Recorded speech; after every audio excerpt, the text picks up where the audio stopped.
महर्षि, मेरा प्रश्न है कि आपने चाहा कुछ, किया कुछ और हुआ कुछ, मतलब मैंने ऐसा सुना है कि आप डॉक्टर बनना चाहते थे और फिर केमिकल इंजीनियरिंग, फिर उसके बाद MBA और फिर यह दिगंबरत्व भेज।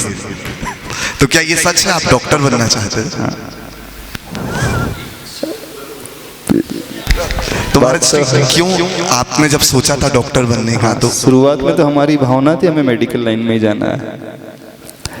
जब 12th में थे, 11th-12th में हमने PCBM ऑप्ट किया था, यानी physics, chemistry, biology plus maths दोनों ही ऑप्ट किया था।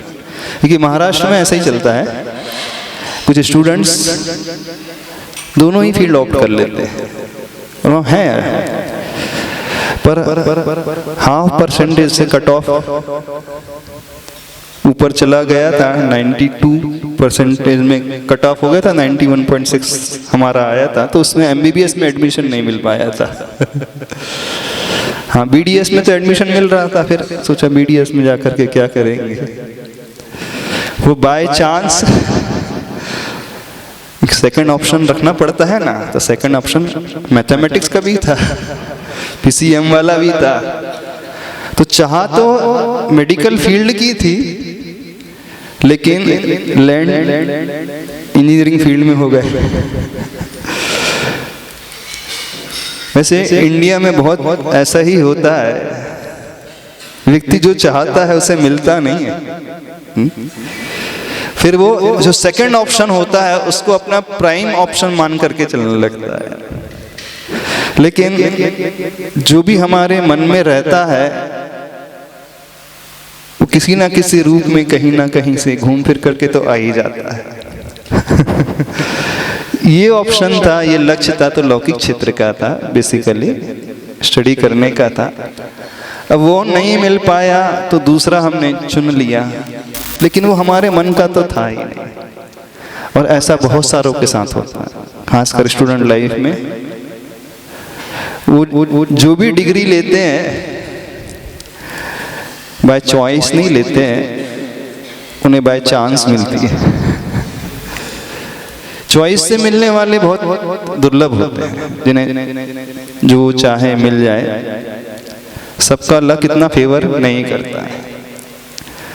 अब यदि लक हमारा फेवर ना करे, जो हम सोच रहे हैं वो ना मिले, तो एक पोजीशन होती है, हम हाथ पर हाथ रख करके बैठ जाए,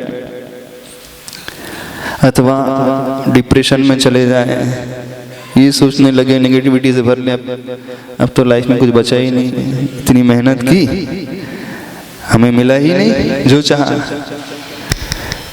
मेहनत कभी व्यर्थ जाती नहीं है। टेम्पररी फेजेस आते हैं लाइफ में कि हमें समय के अनुसार निर्णय बदलना भी पड़ता है।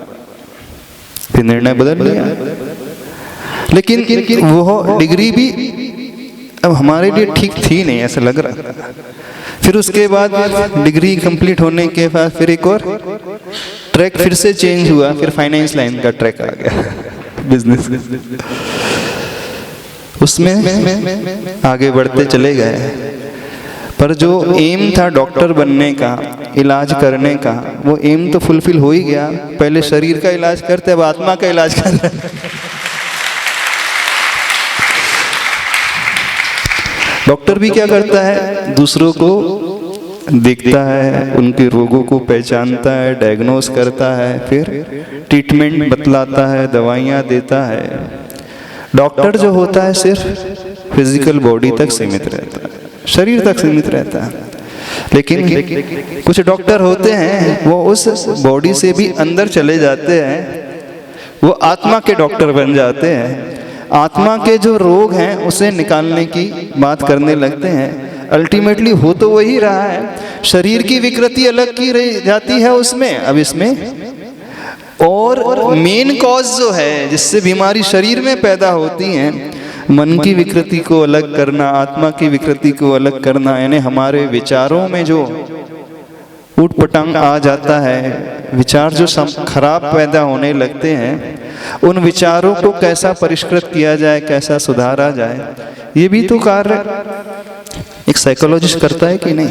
बेसिकली जो साइकोलॉजिस्ट होता है वो क्या करता है? मनोचिकित्सक होता है। वो शरीर का इलाज नहीं करता, वो सिर्फ मानसिकता का इलाज करता है।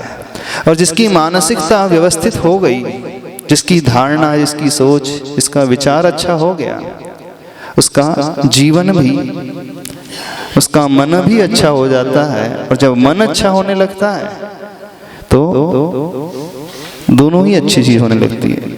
मन से शरीर भी अच्छा होता है और मन से आत्मा भी अच्छी होती है ना? आत्मा, मन, माइंड, बॉडी कैसे चलती है अपनी चेन? क्या है अंदर? क्या है सबसे मूल? हमारी आत्मा। देन आत्मा के पश्चात हमारा मन, मन के पश्चात हमारा ब्रेन, फिर ब्रेन के पश्चात हमारी बॉडी, फिजिकल बॉडी। तो एक जो एमबीबीएस डॉक्टर होता है वो इस शरीर विज्ञान को जानता है, शरीर की चिकित्सा करना जानता है, शरीर के रोगों को ठीक करना जानता है। थोड़ा जो साइकोलॉजी फील्ड होती है थोड़ी गहरी होती है ना? उसमें अब दूसरे तरीके से ट्रीट करना पड़ता है पेशेंट को, कि आज के ज़माने में सभी लोग मानसिक रूप से बहुत बीमार हैं। अपनी गलत अवधारणाओं को लेकर के चल रहे हैं, स्ट्रेस लेवल बहुत बड़ा हुआ है, डिप्रेशन में पहुंच जा रहे हैं, नेगेटिविटी से, निराशा से भरे हुए होते हैं, अंदर ही अंदर डरते रहते हैं क्या होगा क्या नहीं है। ये सब मानसिक बीमारियां ही कहलाती हैं। लेकिन जो साइकोलॉजिस्ट भी होता है वह भी सिर्फ बॉडी से हट करके थोड़ा अंदर पहुंचा, लेकिन पूरी अंदर तक वह भी नहीं पहुंच पाता। तो सही डॉक्टर होता है वो उस रूट कॉज को पकड़ता है कि जहाँ से बीमारियाँ शुरू होती हैं, यानी वो आत्मा की ओर दृष्टि लेकर के आता है। तो कहने का अभिप्राय यह है कि अल्टीमेटली व्यक्ति जो सोचता है ना, यदि अंदर से वो लगा रहे, जो उसका इंट्यूशन उससे कहता है, जो उसकी इच्छा उससे जो चाह रही है, कह रही है कि नहीं मुझे वो चाहिए, वो चलना, यदि अंदर से वो लगा रहे तो कभी ना कभी, कहीं ना कहीं घूम फिर कर के किसी ना किसी रूप में वो वहाँ पहुँच ही जाएगा। इस बात को मान करके चलना। यदि हम अंदर से चाह रहे हैं, ऊपर ऊपर से चाह रहे हैं तो नहीं पहुँच पाएंगे, लेकिन अंदर की वो चाह बनी है, वो अंदर की ललक बनी है। एक दिन हमने आपसे जुनून की चर्चा की।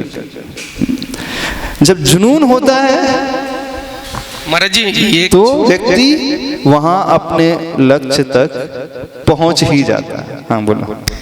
महाराज जी, जब भी ये सुना था कि प्रधानमंत्री बाहर अगर किसी विदेश दौरे पे जाते हैं तो वो अपना प्रभार अपनी पार्टी के किसी सांसद को दे के क्यों नहीं जाते, किसी मंत्री को दे के क्यों जाते हैं? क्योंकि उसको, किसी मंत्री को उनको देख के ऐसा लगता है कि ये हमारा प्रभार बहुत अच्छे से संभाल सकता है। हाँ। तो जब आचार्य भगवान ने आपको निर्यापक श्रवण के लिए दिया तो भगवान कुछ ना कुछ तो क्वालिटी देखी होगी या कुछ ना कुछ तो गुण देखे होंगे स्वामी।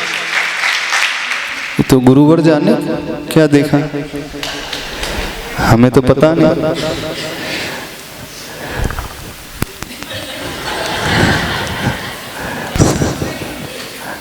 हेलो महाराज जी, एमबीबीएस तो हम सभी को हर जगह मिल जाते हैं, मगर जो 4 महीने के लिए जो आप जैसे डॉक्टर हमको मिले, हम लोग की पूरी जिंदगी बदलने वाले, ही हम लोग को कभी नहीं मिलते महाराज जी। हाँ। इसके थ्रू महाराज जी हम लोग को कभी एमबीबीएस की जरूरत ही नहीं पड़ेगी। तो वो घटनाक्रम अपने में घटाना है ना कि नहीं घटाना है? बस बदलाव होते जा रहे हैं महाराज जी। हाँ, बदलाव होते जा रहे हैं। हम देख लेंगे कितने लोग आचार्य भगवान के पास जाकर के श्रीफल चढ़ाते हैं कि जीवन को बदलना है। एक शंका मेरी महाराज जी, अभी तक आप लोग डॉक्टर के चक्कर लगा रहे थे, अब मन के डॉक्टर के पश्चात अब आत्मा के डॉक्टर के चक्कर लगाना सीखो तो बात है।